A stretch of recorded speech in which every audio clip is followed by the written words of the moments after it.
She had spent most of her life teaching other people's children to hold a sentence by its edges and listen for the part that trembles. After her husband died, Lydia Harrow stopped hearing that tremble in anything. The old mill town where she'd grown up and returned to after college had thinned through the years into a kind of paper version of itself. Shuttered storefronts peeling into curls, the river trudging past in a gray ribbon, the mill's smokestack standing like a finger that had once pointed at the sky and forgot why. She walked its sidewalks like a ghost who paid property taxes. Children still waved when they saw her, but it was the wave you give a figure in a window, unsure if it's a person or a reflection. Her husband, Owen, had died in a winter wreck on the Ridge Road, the one with the drop that locals measured in the stories they didn't finish. He'd gone out to deliver a sack of groceries to a student whose mother had lost her job and her car in the same week. The tire hit black ice, and the truck folded into a stand of birch. After the funeral, there were casseroles, and then there were fewer casseroles, and then there was loneliness, which behaves like a weather system that parks itself over a house you have no money to sell. Lydia rented a small apartment above the feed store with a ceiling that tilted like a shoulder shrug. On quiet afternoons, she would sit at the little table, stack the paper white on white, and write notes to her former students she never mailed. She had left the classroom in the months after the accident. She told the superintendent her hands wouldn't stop shaking when she tried to grade, that the words seemed to flee across the lines before she could gather them. He had nodded and called it compassion fatigue. She called it a tide that had gone out and not returned. When the letter from the attorney arrived, thin, official, a windowed envelope with her name showing as if it had been caught in the act, it didn't feel like good news. It felt like an administrative error. She had no one left who would leave her anything. The attorney, a man named Givens whose eyebrows met in the middle like two cousins refusing to separate at a reunion, explained that an aunt on her mother's side, long estranged, had died in a nursing home 2 counties away. The aunt had outlived everyone except the boredom of her caretakers and, in a final act of mischief or mercy, had left Lydia the family house on Barrow Street. The house had belonged to a branch of the family her mother rarely spoke of, except to say they were bookish and stubborn, an accusation more than a description, and to warn Lydia that bookish and stubborn was not a way to eat. On the day the deed was signed over, Lydia walked the 5 blocks to Barrow Street because a thing like that you meet standing up. She turned the corner and saw the house. 3 stories if you counted the attic dormer, its face puckered with missing shingles. The porch sagged as if it had been leaning toward a secret for too long. The windows were clouded. A lilac bush had gone feral and torn at the railing with its generous green hands. She stood at the bottom step and felt the old familiar hubris of hope, which had gotten her into so much trouble when she was young. The key turned as if it were remembering an argument. The door swung open to a smell like old tea leaves and damp books. Not bad, just patient. Dust motes turned in the slanted light.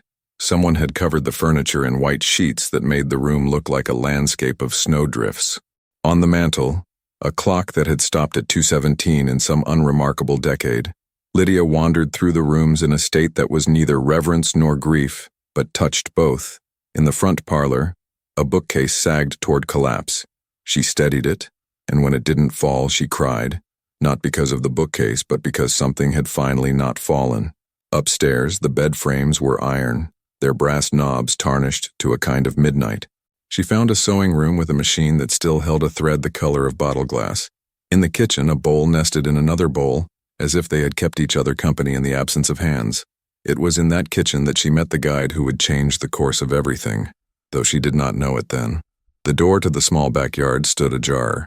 In the seam, a cat slid, a thin, coal-black creature with a white slash on its throat like an unspoken word. The cat paused, assessing Lydia as if she were the stranger, then walked in with the air of a landlord inspecting a unit.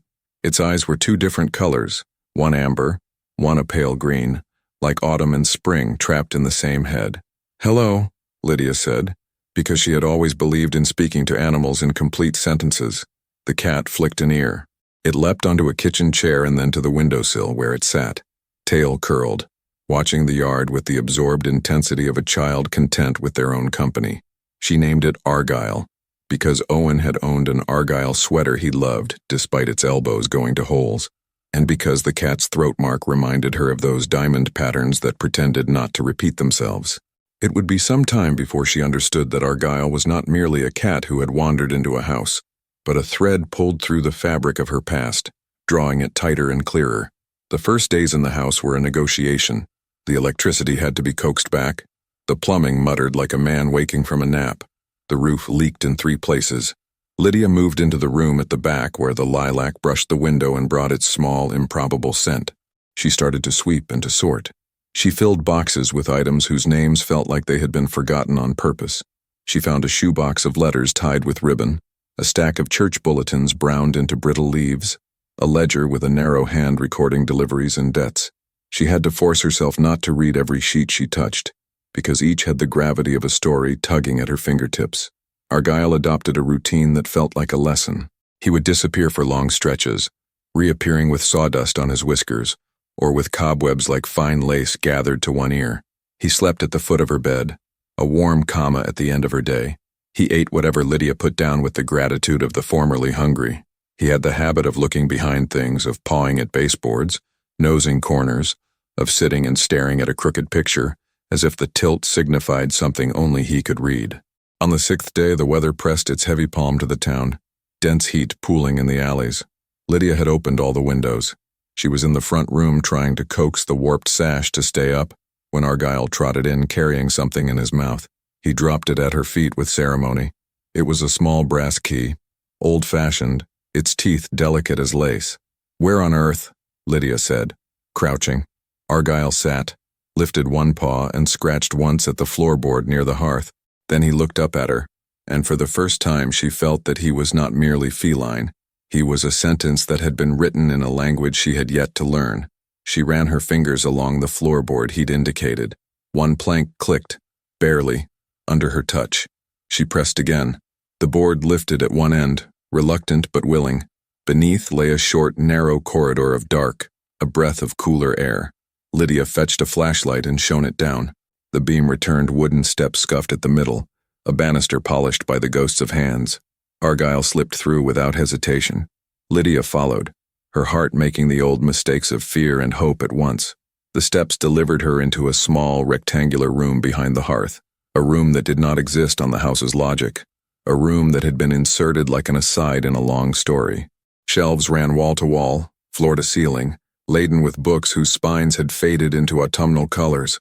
A desk sat in the center, a blotter on it, an ink well capped and dry as bone. On the far wall, a cabinet with a small lock that matched the key's age like 2 cousins recognizing each other across a room. It was the smell that undid her. Paper, and time, and ink. She put the flashlight on the desk so it painted the shelves in uneven light. Names stared back at her in embossed gold and cracked leather. Names she had placed on her classroom whiteboard when she had asked the children to imagine they were in conversation with the dead. Whitman, Dickinson, Douglas, Alcott. There were first editions and second. There were margins scribbled with a hand that returned and returned to certain words as if they were doors. She felt, absurdly, that she should ask permission before touching anything. On the desk was a small picture frame turned face down. Lydia lifted it and found a photograph of her mother at 18, before life had made her eyes defensive, standing on the front steps of this very house, holding a cat with a white mark on its throat and mismatched eyes. On the back, in that narrow, disciplined hand, someone had written, "Edith with Argyle, 1955. Lydia sank into the desk chair as if gravity had thickened. The room was not only a library, it was a memory preserved from rot. She thought of Owen's trunk, of the way he had kept every note from his students. Argyle, the name, had been in her life before she existed. The cat on her lap now was not the cat in the photograph, of course, but the echo was like a bell rung in one century and heard in the next. She tried the key in the cabinet. It turned with resistance and then yielded. Inside lay boxes, slim wooden cases with velvet cradles, and folders tied with ribbon, the ribbon crisp with age. In the first case she found a letter sealed with wax. The seal was impressed with a crest she did not recognize. She held the letter to the light and saw the shadow of a signature in a hand that made her throat tighten.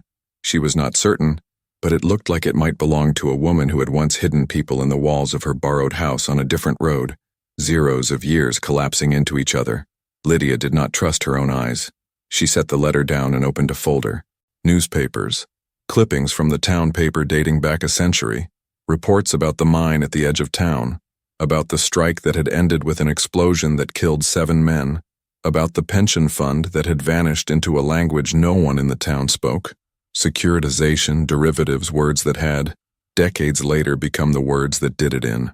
There were receipts, ledgers, a deposition transcript from an inquiry that had fizzled out when the man who had been questioned took ill and then took a train out of town. Names, dates, margins marked with that narrow hand. Follow the money. She straightened in the chair, the familiar heat of comprehension rising in her.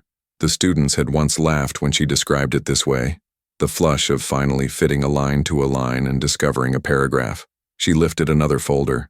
Minutes from a meeting at the courthouse, an agreement to transfer land once belonging to the miners' cooperative to a shell company with a name that referenced the creek.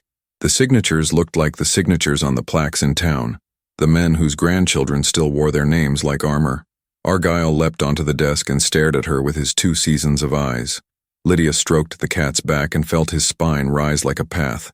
"I see it," she said, and heard the tremble return to the world. "I see what you wanted me to see." Word spreads in a town like theirs along routes that don't appear on maps. Somehow, though she had told no one, a developer appeared on Lydia's porch 2 days after her discovery. He introduced himself as Mason Kell. His handshake was too firm, as if he had practiced it on poorer men. He wore a suit the color of why not. "I represent a consortium interested in revitalizing Barrow Street," he said, as if she were a hard-to-please board. "We want to turn these old places into condominiums, give the town a chance to breathe new air. I understand you've recently come into a property. I'd like to make you an offer." He named a figure that felt like a blunt instrument. Lydia's rent above the feed store mind reeled, reset, found its breath. She said she wasn't interested. Kell smiled in a way that announced he would be returning.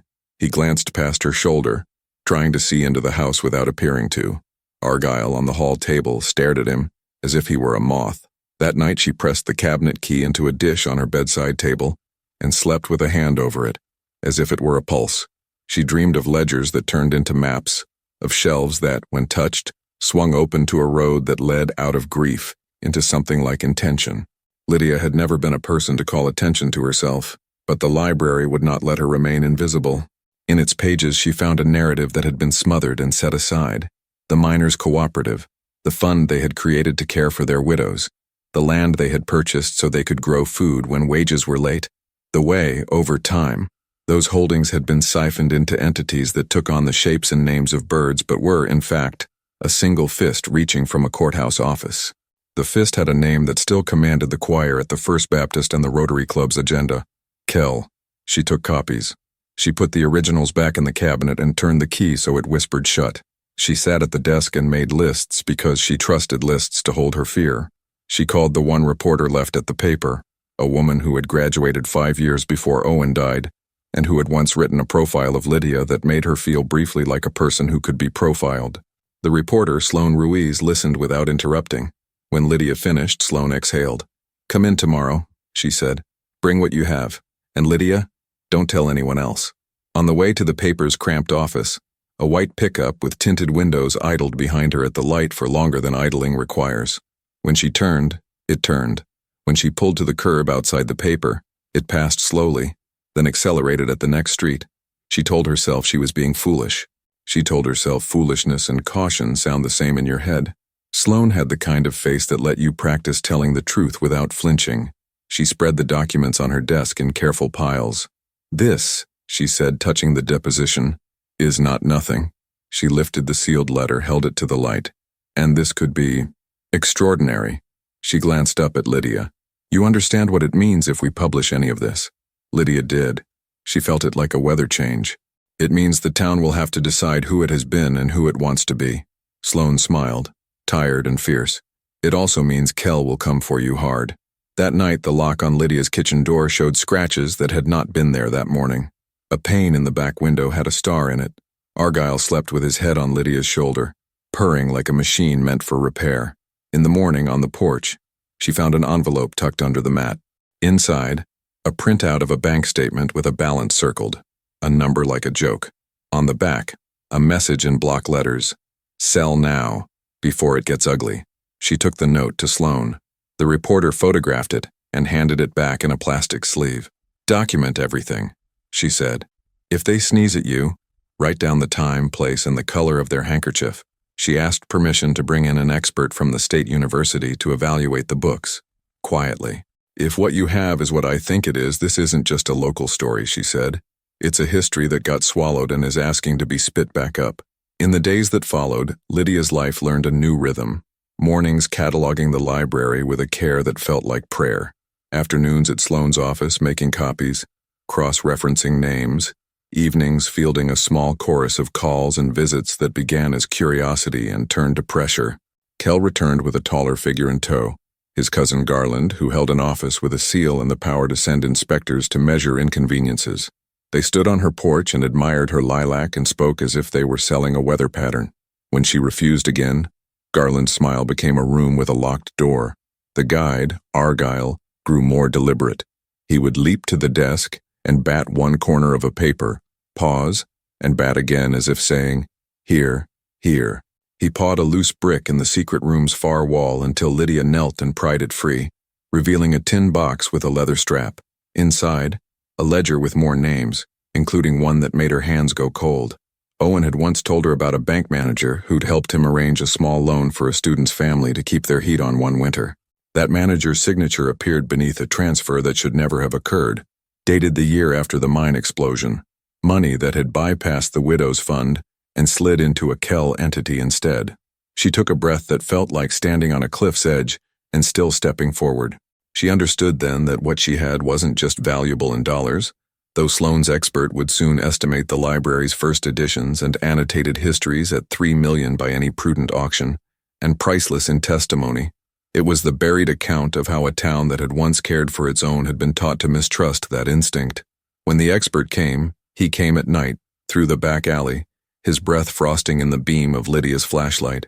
He was a small man with reverent hands. He turned pages with the tenderness of someone waking a sleeping child. "Do you know," he whispered, "what this is?" He tapped the margin notes in a 19th century abolitionist tract, annotations by someone embedded in the underground railroad network that passed through this region. "Your house would have been a safe stop. Those cabinet compartments," he glanced at the wall, "they were not designed for books alone. People could have hidden here." The idea redrew the house in Lydia's mind as if the floor plan had shifted under her feet. She pictured women sliding the desk aside, men prying loose the brick, children holding their breath as a bell clanged in the street outside, the codes of quilts and lamps in windows. She thought of her mother holding a cat with mismatched eyes on these steps in 1955, decades after the network had gone dark, and wondered what stories had crossed the threshold quietly, still asking for sanctuary. Sloane's piece ran a week later, after a lawyer in the next town reviewed every risk twice. The headline was careful: "Historic Discovery. Sheds new light on town's past. Questions raised about long-ago fund transfers." The story presented the library first, its appraised value, the experts' restrained quotes about annotation provenance. Then it laid out the ledgers, the minutes, the congruence of names. It did not accuse. It asked questions with the force of gravity. The town reacted like a body that had been waiting for an infection to be named. Old men at the diner slammed their coffee cups down and said, "Of course." Women in the church parking lot hugged Lydia, then looked over their shoulders and walked faster to their cars. The Rotary Club issued a statement about prosperity. Mason Kel went on the radio and called the article irresponsible, the product of a bitter woman's resentment and a dying paper's need for attention. He offered again to buy Lydia's house at a generous price. He mentioned her by name, which in a town like theirs feels like an anointing or a curse. People began driving slowly past her house, some to wave, some to frown. Then the fire inspector visited and found, with remarkable specificity, violations that required immediate remediation. Kel's men came with clipboards and polite faces. Garland sent a letter on county letterhead advising Lydia to vacate until repairs could be made. At night, the white pickup returned and idled across the street, its engine a low threat. Argyle sat on the sill and watched, without blinking. Lydia thought about the girl with the lost groceries. She thought about Owen driving up the ridge on ice because he could not stand to think of a child eating nothing but patience for dinner. She thought about the teachers who stayed after school with kids who did not know what to do with the hour between hunger and sleep. She thought about the letters in the cabinet, the ledger entries in that narrow hand, the distances that had been crossed to get to a house where someone would turn a shelf and say, "This way quickly now." When her courage faltered, She looked at Argyle. He seemed patient with her fear, as if he had seen it 1,000 times in this very place and understood it as part of the ritual. She made a choice. She would not sell, and she would not be frightened quietly. She placed copies of everything that mattered in 3 separate envelopes and mailed them to 3 different people she trusted: Sloane, the expert, and the superintendent who had called her fatigue compassion. Then she locked the cabinet, put the key on a chain, and wore it under her shirt against her skin, where it warmed like a second heartbeat. Kell adjusted his approach.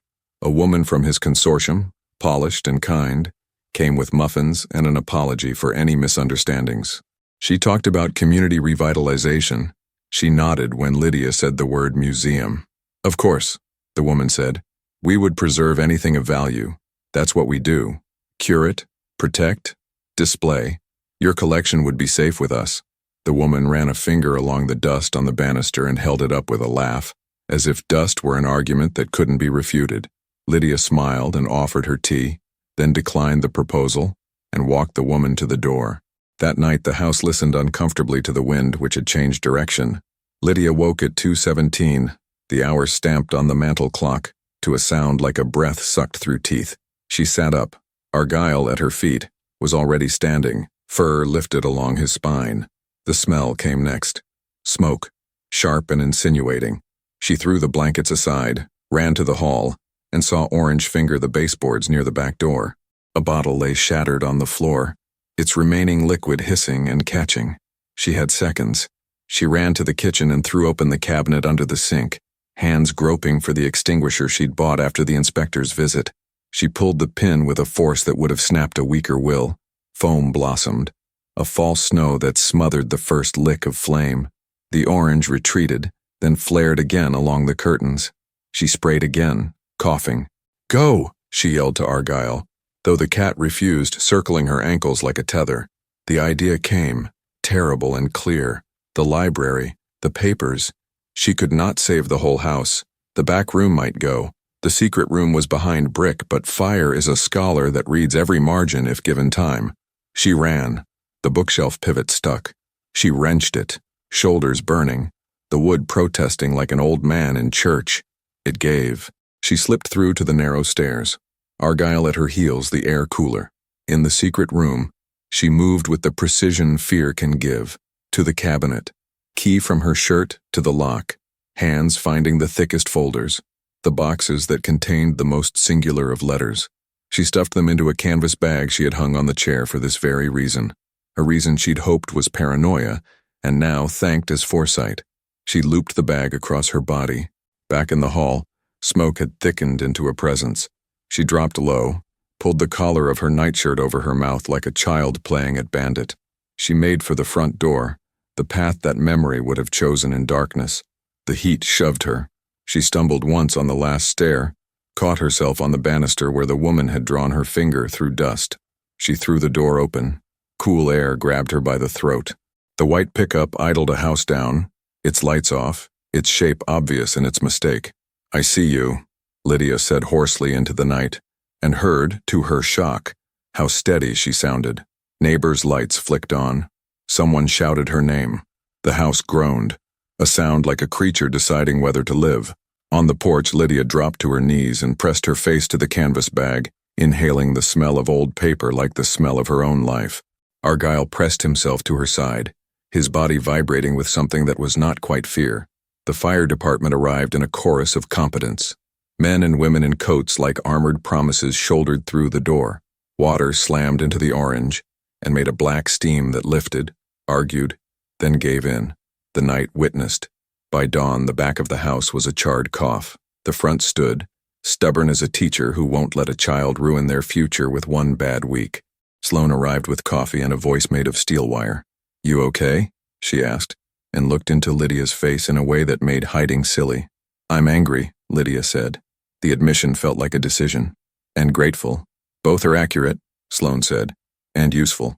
By afternoon, Garland was on the radio talking about the danger of old homes and the importance of safety codes. Kell announced a fund for fire victims. He did not say Lydia's name. He did not need to. He sent through a third party a final offer, larger than the last with the words time-sensitive attached. Lydia held the letter over the sink, watched the water run it to illegibility, then dropped the pulp into the trash as if it were the small thing it had always been. The town gathered that night in the high school auditorium, because that is where towns gather when they still believe in the idea of a commons. Lydia did not want to speak. She wanted to sit in the back and be vanished among the folding chairs. But when Sloane rose and said her name, the room turned to her like a field of sunflowers, and there was nothing to do but stand and walk forward. Argyle would have come and sat at her feet if the world were the world it should be. He waited at home on the unburned front steps, keeping watch, a small god of a threshold. Lydia stood at the podium and told the story she had pieced together from margins and ledgers and the smell of old paper. She told it not like an accusation but like an anatomy lesson, showing where the arteries had been rerouted, where the blood had been made to run away from the hands that needed it. The auditorium was quiet in the way that means listening is happening at the level where people change. She spoke of the library not as treasure in the glittering sense but as witness, as the record that refuses to forget, as the teacher every town deserves and rarely gets. She lifted a letter, its copy, not the original, and read a passage about a woman who had carried a child through a field at midnight and knocked 3 times in a sequence that meant mercy. She spoke of the house as a place where mercy had once been ordinary. When she finished, there was a moment in which the town considered itself, then applause, not for show, but as if hands had remembered how to agree. In the front row, an old miner, one of the last, stood with effort. "We knew," he said, his voice like gravel. "We just didn't know how to prove it." He looked at her with such unembarrassed gratitude that Lydia had to look down and pretend to adjust a paper. From the aisle, a teenager spoke up, one of the kids who'd waved at her when she was a ghost. "Can we help?" he asked. "Like, can we do something?" The superintendent 2 rows back nodded, his eyes bright. "We can," he said. "We can do a lot." Garland, who had slipped into the auditorium late and taken a seat near the exit, stood as if to leave, then seemed to reconsider and sat again, jaw working. Kell did not attend. He sent a statement by email at 11:03 p.m. about distractions from the real work of growth. The suitcases began to open. A class action attorney from the city called Sloane. A non-profit preservation group sent a letter about emergency grants. The state university's history department offered to guide a community archive. Strangers mailed checks that were small in the way small things can be mighty when multiplied. More importantly, neighbors who had not visited each other in years began to cross thresholds again. The town's body remembered its old habits of tending. Through all of it, Lydia felt the tremble in words return not as fragility but as current. She spent her mornings at the house with volunteers in work gloves, hauling out burned sections, saving what could be saved, the air smelling like a sermon about what fire cannot have. In the afternoons, she sat at the secret desk, which had somehow survived whole, as if the room had bent the flames away from it, and catalogued each document with a discipline she had once given to 3rd graders learning semicolons. At night, she slept with the key warm against her chest and woke to find Argyle watching her as if she were an experiment worth continuing. When Kell finally came to the house alone, without entourage or smile, it was early evening. The sky had turned the color of the bruised fruit they discounted at the feed store. He stood at the bottom of the steps and did not cross the line of shade. Lydia, on the porch with a crates of saved books, looked up and waited for him to speak. He did not waste time on pleasantries. "You could have taken the money," he said. "I could have," she agreed. "You don't know what this town will do to you," he said, not as a threat, as prophecy. "I know what it has already done," she said, thinking of casseroles and then their absence, of the ridge road and black ice, of her own apartment above the feed store where she had polished her loneliness like silver. "And I know what I am going to do back." He stepped forward, then stopped when Argyle appeared as if conjured on the top step. The cat stared with his 2-season gaze. Kell smiled, briefly and genuinely, at the absurdity. "My grandfather had a cat like that," he said, surprised by his own voice. "This town keeps a lot that should have left." "Some things belong," Lydia said, "and some things stay because they took what wasn't theirs and got stuck carrying it." He looked toward the river, which obligingly did not offer him an answer.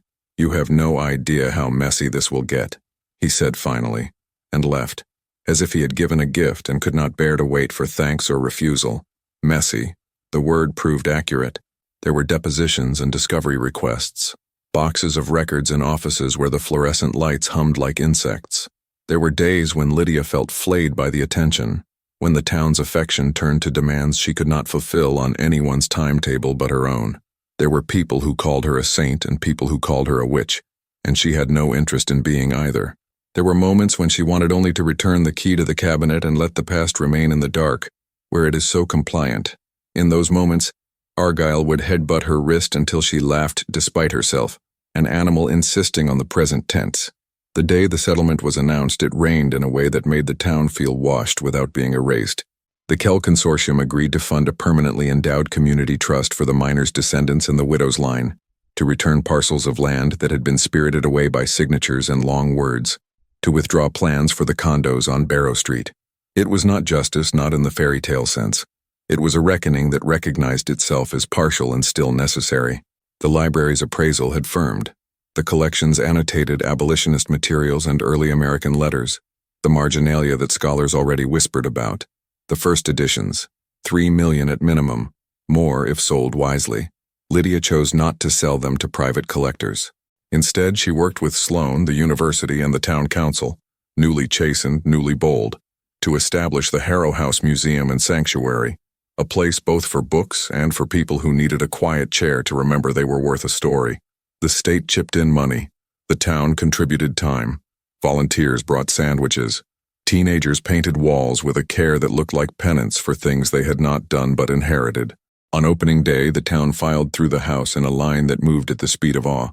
Lydia stood in the parlor with a name tag she had not wanted, and received the soft shock of gratitude again and again. Old miners ran fingers along spines as if the books were the faces of men they had known. Children crouched to peer into the hidden compartment and tried the 3-knock sequence someone had already placed on a sign. The exhibit labels were written to be understood by anyone who had ever used their hands for work. Near the end of the afternoon, a woman approached Lydia with a hesitant smile.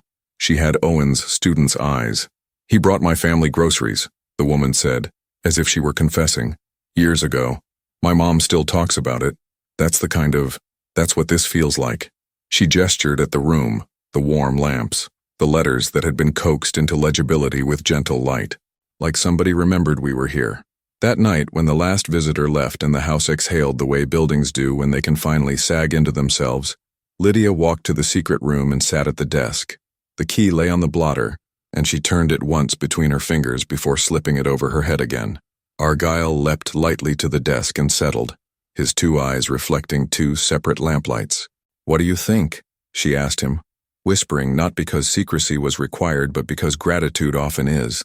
He purred, loud as a small engine, and placed one paw on a ledger she had left open to a page where a narrow hand had once written, "Follow the money." Lydia stroked the cat's back and thought of all the hands that had turned pages in this room, of the people who had been hidden and then gone on, of her mother at 18, with a cat like a pattern across her arms, of Owen driving into winter because love is foolish and correct.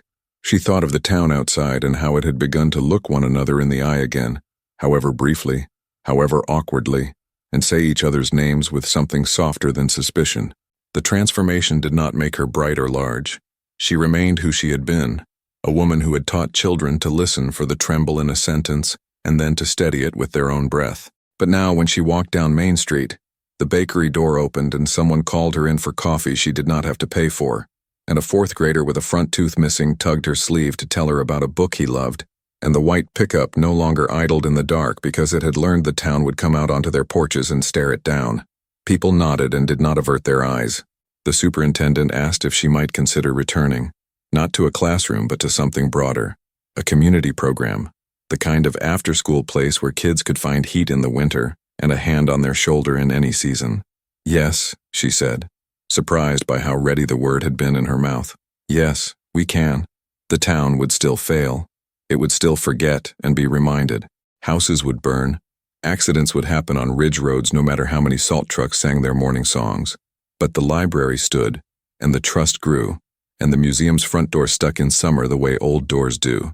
And inside, a cat with mismatched eyes claimed the windowsill as his throne, and people came. They sat with books that had survived the small and large hornet stings of time, and they read, and sometimes they cried, and sometimes they laughed without embarrassment. They wrote notes in a guest book in half-formed cursive that said thank you and we didn't know, and my grandfather always suspected, And my daughter wants to be a librarian now. On a Tuesday in late autumn, Lydia stood on the porch and watched the river shine like a practiced trick. Sloane came up the walk with a box of archival sleeves and a grin. "You're never going to believe this," she said, breathless. "The university found a grant for a community teaching post. They want you to run the youth program out of the museum. They want to pay a living wage." Lydia laughed, a sound that felt like a door flung open. "Bookish and stubborn," she said, hearing her mother's old accusation become a benediction. "Apparently that's a way to eat," Sloane said, dry and delighted. They stood in companionable silence. Inside, a group of middle schoolers argued, stippled-voiced, about whether the 3 knocks should be 2 knocks, and a pause. Argyle watched them with indulgent scorn.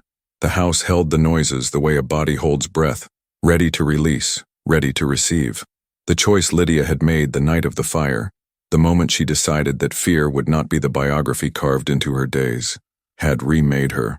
She had not become fearless, she had become a person who named her fear and asked it to sit in the corner while she did her work. The town, witnessing itself through the mirror of its recovered history, learned a little of the same.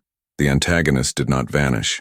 He adjusted to a world in which light pooled inconveniently in corners, and his power was no longer the only weather pattern available. When people asked Lydia how she had done it, how a widowed teacher with shaking hands had taken on a name carved into plaques, she told them the truth. "I had help," she said. She meant Sloane, and the expert, and the superintendent, and the miner who stood to say we knew. She meant the teenagers with paint in their hair, and the women who brought sandwiches. She meant the aunt who had left her a decaying house that turned out to be a strong room disguised as a ruin, and she meant a cat who led her through a door in a wall and into a room where paper remembered better than people. On winter evenings, when the wind drew its cold finger along the eaves and the town's lights pricked the dark in a pattern she had known since childhood, Lydia would sit at the desk and listen. She could almost hear the old clock on the mantel upstairs strike 2:17 and keep going, as if someone had wound it back to a different promise. She would lay her hand on the ledger, the one with that narrow hand's insistence, and think of the women who had kept these books safe when the world would have melted them for tallow if it could. She would feel the key against her breastbone and smile at the way metal takes the temperature of the body that carries it, and she would whisper, for the bookish, and the stubborn, and the hungry, and the hidden, present. Argyle would blink slow and satisfied, and the house would creak in the agreeable language of old timber, and in the town beyond the lilac bush, doors would open and close, names would be said, and something like hope would walk the sidewalks, unafraid to be seen.